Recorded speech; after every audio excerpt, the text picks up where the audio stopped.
We are group two, and I'm Hayden Smith. I'm Jake Surdick. I'm David Agcaoili. And we had to analyze MATLAB data from an Excel spreadsheet to determine how different countries were handling the COVID-19 outbreak. So we're just going to give you a little rundown. So, COVID-19 is an infectious disease that primarily targets the respiratory system. It weakens the body's immune system and ability to fight other diseases, so it makes it easier for pneumonia and the flu to get inside the body.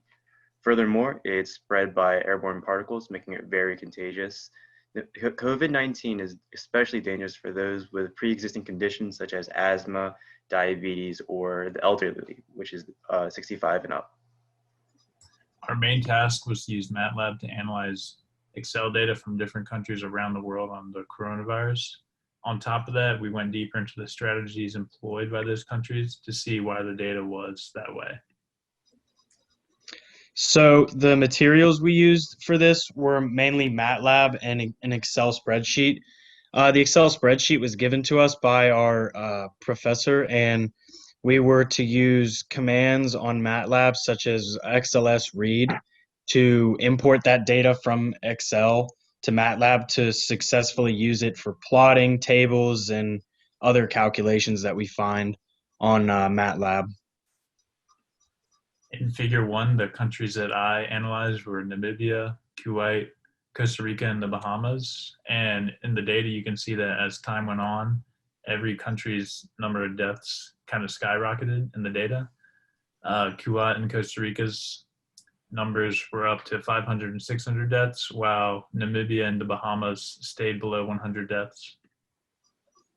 So I had figure two, which included Poland, Hungary, Lithuania, and Switzerland.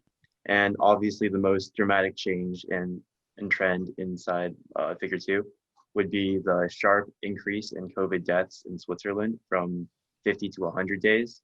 And this could be attributed to their high population and high population density, sitting at 215 people per square kilometer. Another drastic trend that we also see is Poland's steady increase in COVID deaths. They also sit at a rather high population density at 124 people per square kilometer. And the difference between these two countries was how fast they implemented regulations and laws to curb the the spread of COVID.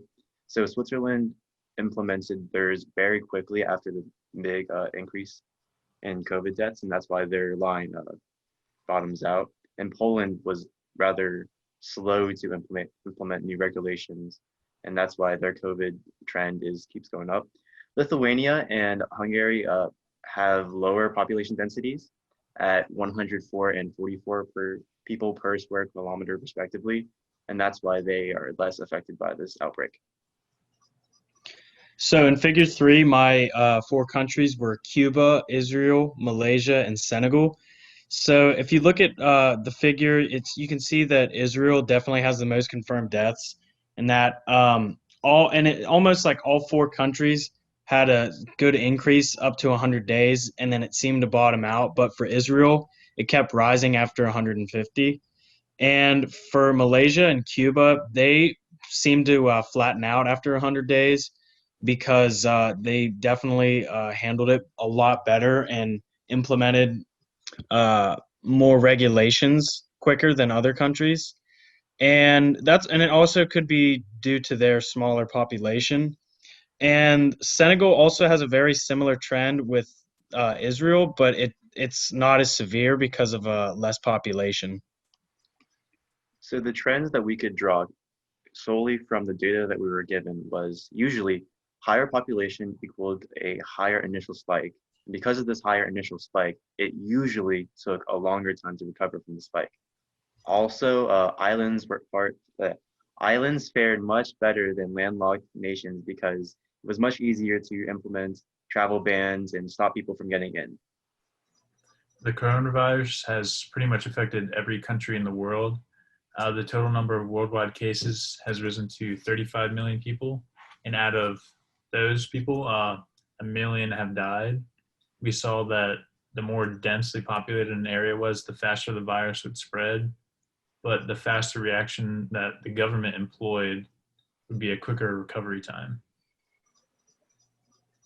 So to close it all out, smaller countries usually did better with reacting to the COVID virus, and deaths not only depended on the population, which means that like you could still have a small population, but it's still up to how the government or how the CDC there handles it or anything like that. And just overall, deaths are not proportional to the population because of other factors, because you don't know how each government is handling it differently or adapting to the situation better than others. So population still plays a factor, but not all the time.